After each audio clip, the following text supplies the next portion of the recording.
What I think is really important in creative sequencing is that we have a clear intention and methodical progression of what we're teaching.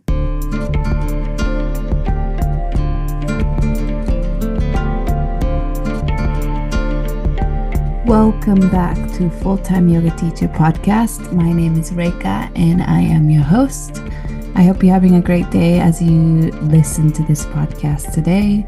If you are a returning listener, thank you so much for tuning in again. And if you are a new listener, welcome. I am so happy that you are here.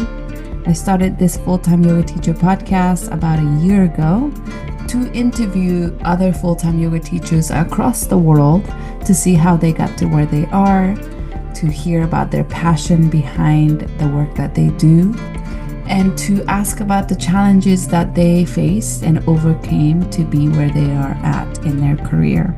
This is the resources that I wish I had when I was a new yoga teacher, embarking on full-time yoga teaching career path as a newbie teacher. And that is one of the reasons why I started this podcast, is wanted to share this kind of conversations with other full-time yoga teachers to you, the listeners all over the world who are also interested in the life of full-time yoga teacher, as well as career, business sides of being a full-time yoga teacher, as well as challenges, celebration, success, and passion that are behind the scenes that we don't really get to see so much or hear about it so much in full-time yoga teachers. I do also interview part-time yoga teachers, as well as somebody who used to be full-time, who is no longer full-time, or part-time teacher who are trying to be a full-time teacher. So there's different variety of teachers I do interview. It's not only full-time yoga teachers. This year, I started trying out something different, doing shorter series of specific topics that I think yoga teachers will find interesting. But don't worry, I will be coming back and sharing more full-time yoga teacher full-on interview as well. But I hope you're also enjoying this shorter format that is a conversation I'm having with Olga, where we talk about creative sequencing. So if you have any questions, thoughts, or even feedback, I will be more than happy to hear them. If you have any feedback, you are always welcome to reach out to me on Instagram, is where I'm most active, at Rekha Yoga, or you can also message me through my website, www.rekhayoga.com. A little bit of announcement before we get started on today's episode. I do have 200-hour teacher training coming up. I'm teaching a Smart Flow 200-hour teacher training in Laguna Niguel, which is Orange County in Southern California, at a studio called Live Meta. And it's going to be every other weekend in-person 200-hour teacher training that I will be co-leading with Shanti. And it's starting February 6th, and we're going to go for every other weekend until May. So if you have any questions about that or want to learn more, I'll put the link on the show notes, but you are also welcome to message me and ask me questions. Also, my upcoming retreat in Nicaragua, Ethical Yoga Retreat Aligned with Purpose, is happening from July 12th through the 19th in Nicaragua. It's 1 week long, and it is ethical yoga retreat because we partner and collaborate with local nonprofit organizations that do amazing work in local community. So some of the money that participants pay to come to the retreat will directly go towards these organizations, as well as part of our activities that is planned for the retreat are going to be going into these communities and volunteering for these organizations. I am so excited for this retreat. I cannot wait to experience this ethical retreat with everyone. As of now, we are completely full, and I am so delighted, excited, honored to be able to say that we are full. But you can still get on the waiting list, because if I have minimum of 5 people on the waiting list who is ready to register for the retreat center have agreed to open up another building for the retreat so we can accommodate 5 more people. But I have to have 5 more people on the waiting list. It has to be no less than 5. So if you're interested, I will still encourage you to go put your name on the waiting list because we might be able to add more people on. As of now, I have one person on the waiting list who's ready to get on. So 4 more people, if they're interested in joining, I'll put the link to the registration for my retreat, which will have a waiting list that you can sign up for. So if you have any questions about the Nicaragua retreat, you're also welcome to reach out to me and chat with me about that. Okay, enough announcement for now. Let's get started on today's conversation, which is part 3 of creative sequencing conversation I had with Olga. And in this episode, we are talking about the pitfalls of creative sequencing. So I hope you enjoy this episode. Olga is full of amazing resources, and she would be so happy if you reach out to her with any question as well. I link her social media as well as her website on the show notes, so you can definitely reach out, message, and ask her questions. I'm sure she would love to hear from you. So that is it for today, and I hope you enjoy the episode.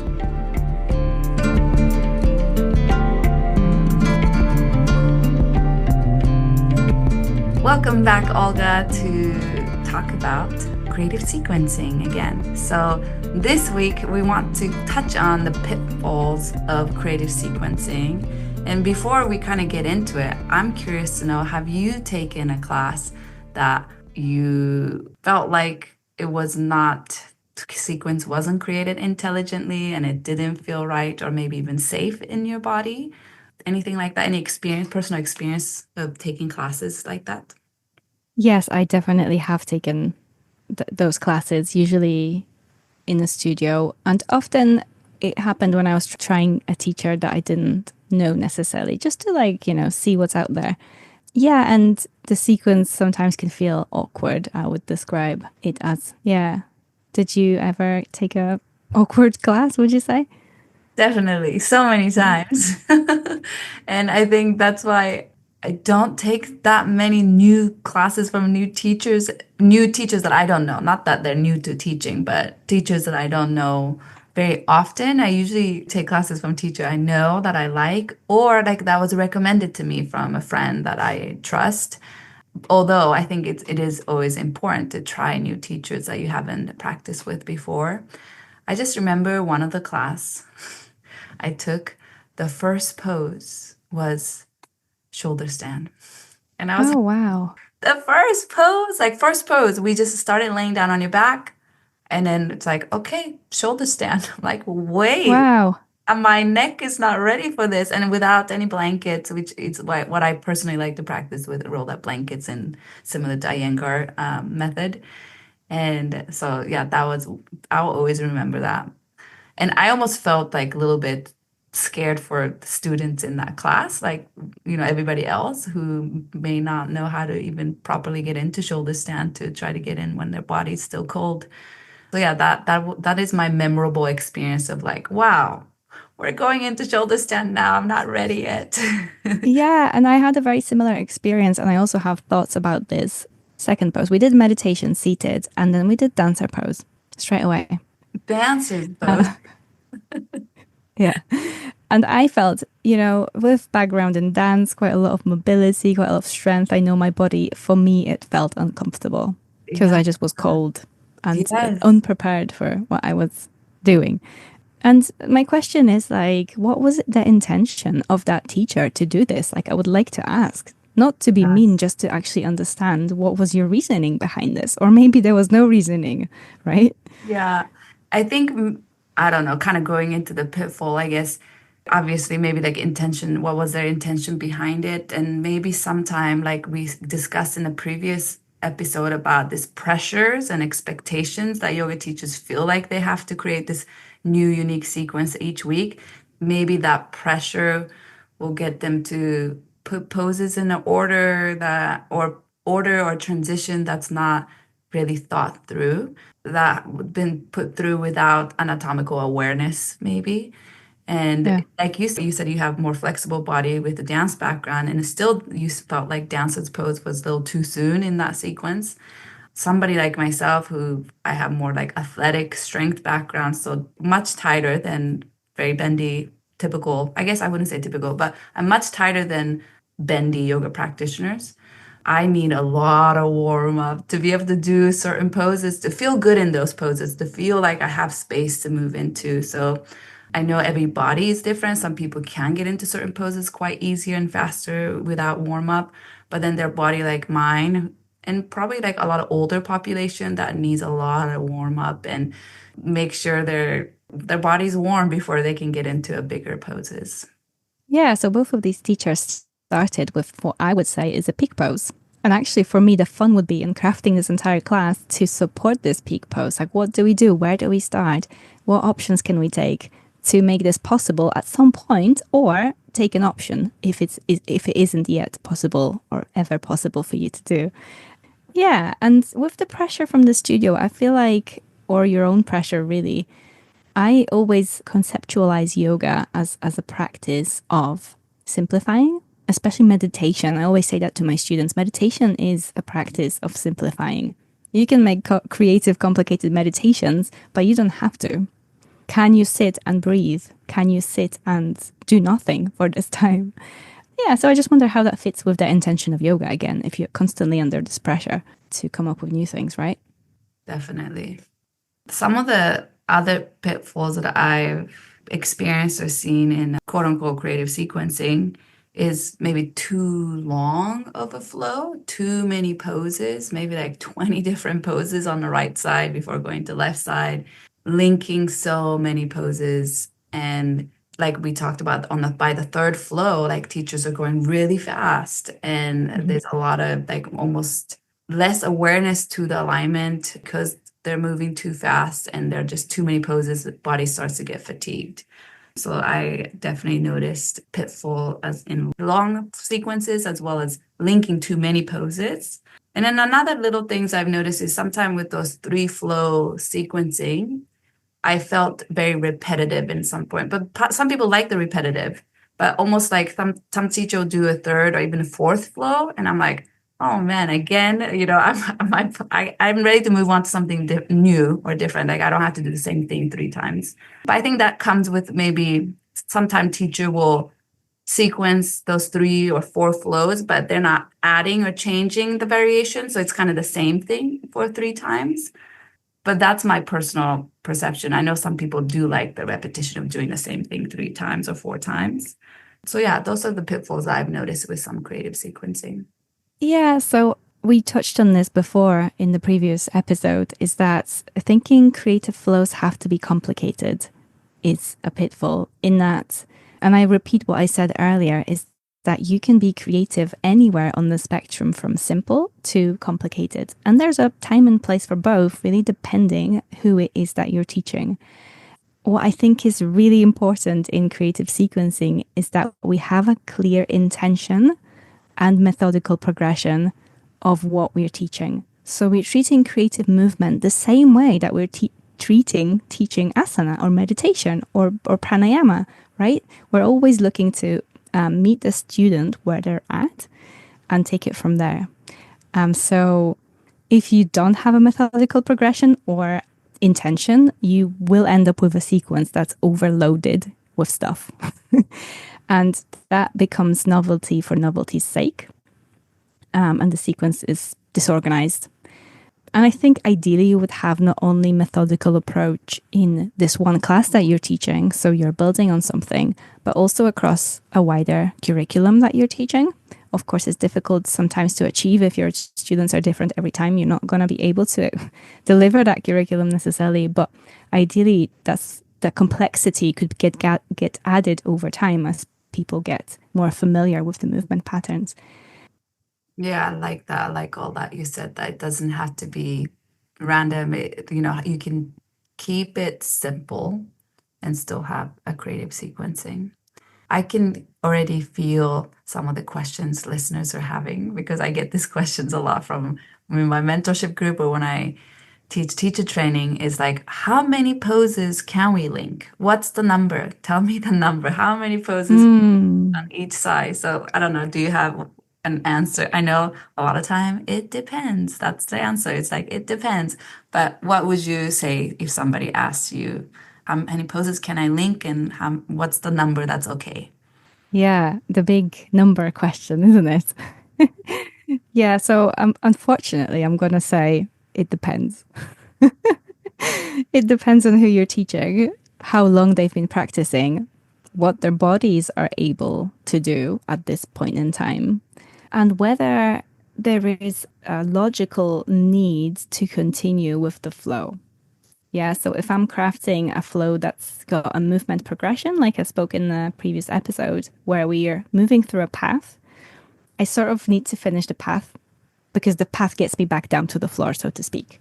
So I don't want to interrupt that. So with my flows, there's definitely a little bit more poses, but I don't do like 20, 25, 30 poses, like you were saying, that we just keep going and going and going. And there's no rhyme or reason why necessarily.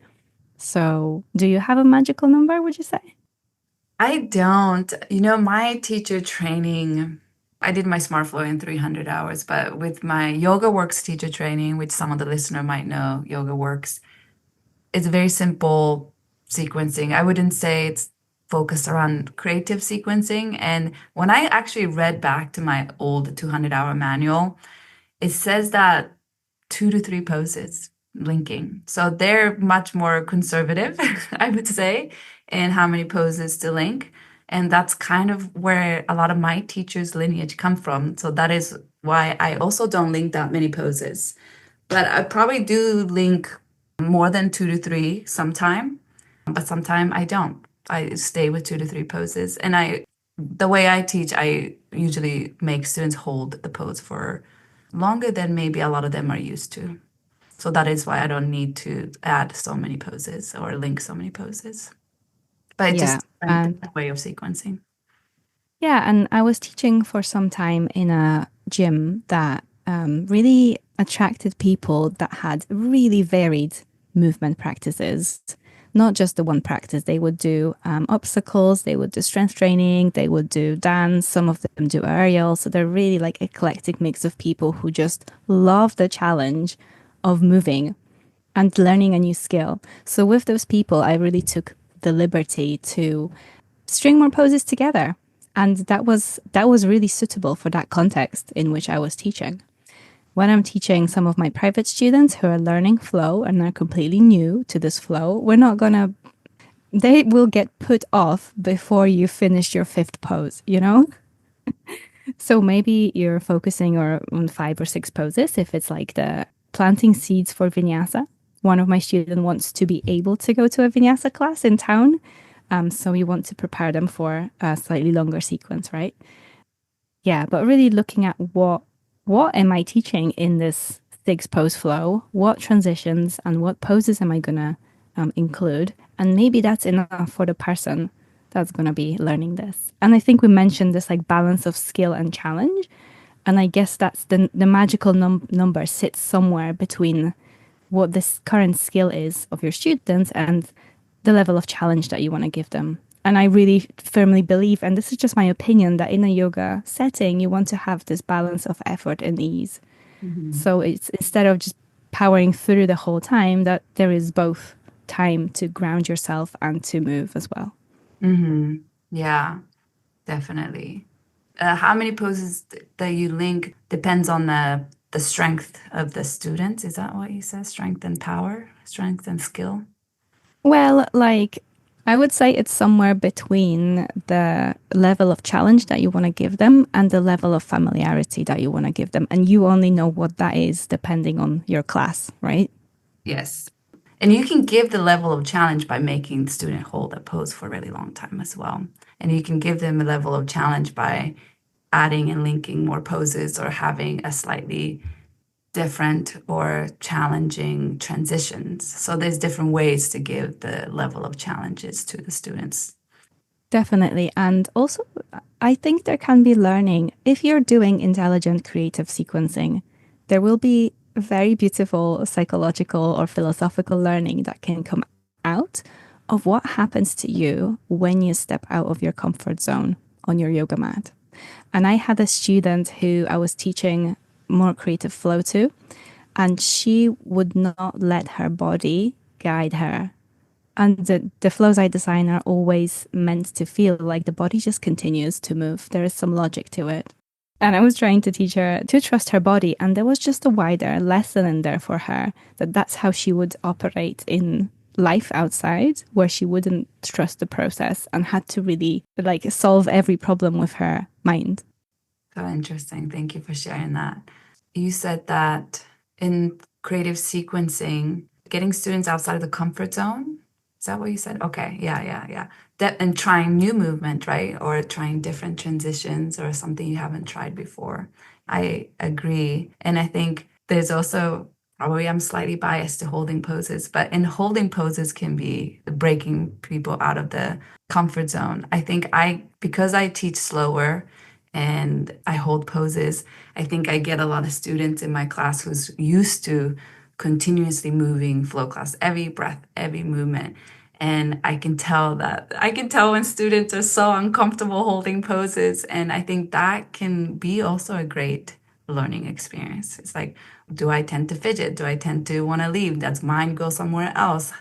Do I just start hating the teacher? I just want to walk out of the room. Like all these things that comes up when you're holding poses, maybe similar to when you sit and meditate too. Like there's all these like thoughts that comes up. I find it such an interesting way to observe myself, my mind. And also I get to see that and observe my students kind of going through that. Yeah, and I know exactly what you mean. And the way I teach, if I teach creative flow, that's not the only thing I teach. I teach other things too. And there isn't one way. We're not saying in this podcast that creative is the only way that you should do it and you have to give this challenge to people every time. No. But you do see that people are uncomfortable in stillness and then are uncomfortable going out of their comfort zone and moving. That both things are happening. And I think the beauty of yoga as a practice is that we can work on both of these, right? Yeah.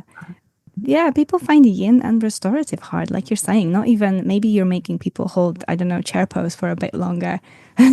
But you also probably know that people in yin or restorative can be really fidgety, like you said, and unpatient and uninterested in the simple experience that they're having in that moment. Yeah. I had one more point about the comfort zone, actually. And it's a learning from life coaching, actually, that my partner shared with me. Is that, and it applies to teaching yoga so beautifully, is that you want to enable people to edge out of their comfort zone and not to leap out of their comfort zone. Because if you leap out to the comfort zone, you're going to crash. So the only reasonable way is to stay very close to the border, but edge out of that border. And that would be potentially also an answer to how many poses do I sequence in this class? Where will these people edge out of their comfort zone, but not be pushed so far that then they can't handle and they are wanting to get through the class, you know? I love that about the analogy of comfort zone, not leaping out, but edging them out. I feel like there's also balance and dance between that in, for example, yin classes. Like you don't want to just push, go into your fullest range of motion and just like stress your soft tissues to the maximum. But you just want to give just enough stress, kind of finding your edge and like maybe taking one step back or one step forward, just finding that rather than like going 100%. Anyway, that analogy made me think of that. Is there any other point in terms of the pitfall of creative sequencing that you want to touch on? So what I listed was not thinking about the class level. So making classes, which we've covered, I think, quite extensively just now, making classes not applicable to the student in front of you. We spoke about flows having to be complicated, and they don't have to be complicated to be creative. We spoke about doing it for the wrong reasons. So is your creative sequencing actually aligning with the values of yoga? And I think we also touched on in the previous episode about not considering, and in this one too, not considering anatomy. So not making your sequences methodical. And I think for me, the last one is that point of efficiency. So like not considering efficient movement pathways, which makes the progression of movement quite random. And I think sometimes it's okay that it's not possible to go from A to B. Let's say you want to do half moon into camel pose. it's maybe not possible, and that's fine. You don't have to find a way to do it. Maybe you can go from half moon to chair pose. Yeah, something like that.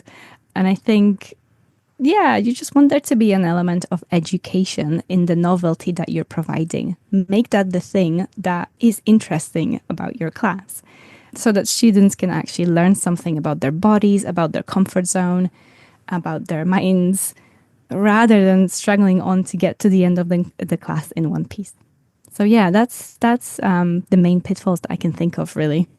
Yeah, thank you for summarizing that, and such a great point. So next week, we're going to talk about how can we bring in philosophical theme to creative sequencing. So I'm excited to chat with you about that next week. Thank you so much for your time. All right, see you next time.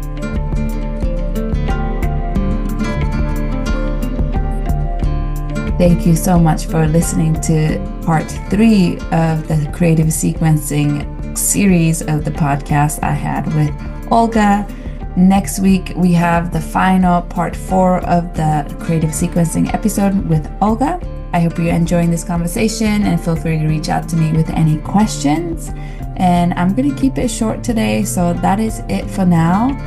I would love for you to rate, star, subscribe, review, anything you can do on any platform that you're listening to this podcast from. That is a free and easy way to support this podcast so I can continue to create content every single week. And please reach out to me with questions, feedback, or even just to say hi. I'd love to hear from listeners. My Instagram is @ReikaYoga, and my website is www.reikayoga.com. I hope you have a lovely rest of your day, and I'll talk to you next week. Bye.